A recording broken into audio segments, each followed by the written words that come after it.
সাতটি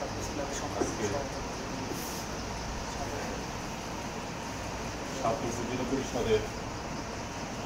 জনমন্ডিত নবনির্বাচিত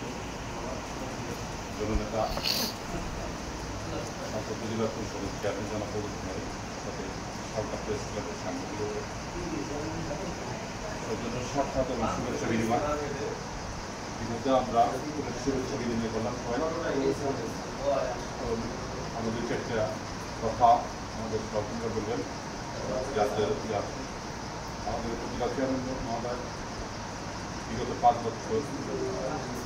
সুনামের সাথে উপজেলা পরিষদ পরিচালনা করেছেন এবং তার কার্যক্রমে বিগত 5 বছরে জনগণ তার জনপ্রিয়তা এবং তার ভালোবাসা তার প্রতি সম্মান শ্রদ্ধা রেখে আবার তাকে উপজেলা চেয়ারম্যান বানিয়েছেন। তিনি আবার উপজেলা চেয়ারম্যান হিসেবে নির্বাচিত হয়েছেন এবং এই নবনির্বাচিত উপজেলা চেয়ারম্যানের সাথে আজকে আমরা সরকার প্রেস ক্লাবের সৌজন্য সাক্ষাৎ এবং সৌজন্য বিনিময় করলাম এবং স্বাস্থ্য উপজেলা দুটো নতুন উপজেলা যদি ফরিদপুর জেলার মধ্যে এই উপজেলার উন্নয়নের সাথে উপজেলা পরিষদ প্রশাসন সহ সাংবাদিকরা এখানে সকলের সাথে একটা সামাজিকভাবে বা এই এলাকার জনস্বার্থে বা উন্নয়নের সাথে আমাদের সমন্বয় দরকার। সেই সমন্বয় চিন্তা ভাবনা করে উপজেলা চেয়ারম্যান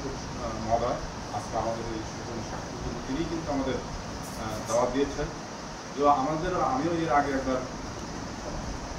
চেয়ারম্যান মহোদয়ের সাথে কথা বলেছি, তো উনি আসলে আমি আসার আগে উনি আপনাদের একটা আমন্ত্রণ করেছেন যে ওনার প্রতি আমরা কৃতজ্ঞতা এবং ওনাকে ধন্যবাদ জানাই যে উনি সবসময় বিগত 5 বছর যে সাংবাদিকদের সাথে একটু সমন্বয় করে ভালো সম্পর্ক রেখে এবং এলাকার মানুষের কল্যাণে ভালো কাজের স্বার্থ উনি কিন্তু সবসময়ের জন্য আমাদের সাথে সমন্বয় করার চেষ্টা করছেন এবং আমরা বিগত দিনে উপজেলা চেয়ারম্যান ছিল তারা কিন্তু আমাদের অনুপ্রেরণার মতো এইভাবে সাংবাদিকদের সাথে অতটা সমন্বয় করে না। আসলে নতুন উপজেলা কেন্দ্রিক অনেক কিছু ধারণা করতে পারে না। আস্তে আস্তে যত দিন যাবে তত আসলে সম্প্রসারণটা বৃদ্ধি পাবে এবং কার্যক্রমগুলো সত্যতার সাথে এগিয়ে আসবে এবং বিভিন্ন ধরনের উন্নয়নমূলক কাজের পরিকল্পনা বা পথ খুঁজে পাওয়া যাবে। সেই ধারাবাহিকতায় আমাদের চেয়ারম্যান মহোদয় সবসময়ের জন্য আসলে উনি একজন সাংবাদিক বান্ধব লোক, হ্যাঁ, সাংবাদিকদের সাথে সবসময়ের জন্যই যতটুকু পারেন উনি ওনার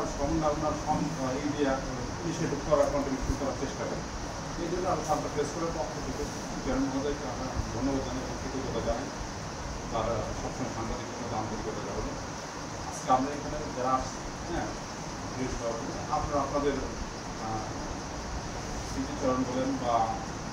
আপনাদের বিষয় সেটা আপনারা উপস্থাপন করেন, হ্যাঁ, আমাদের সাধারণ সম্পাদক মহোদয় তাকে অনুষ্ঠানটি পরিচালনা করার জন্য করছি এবং সবাইকে ধন্যবাদ জানাই।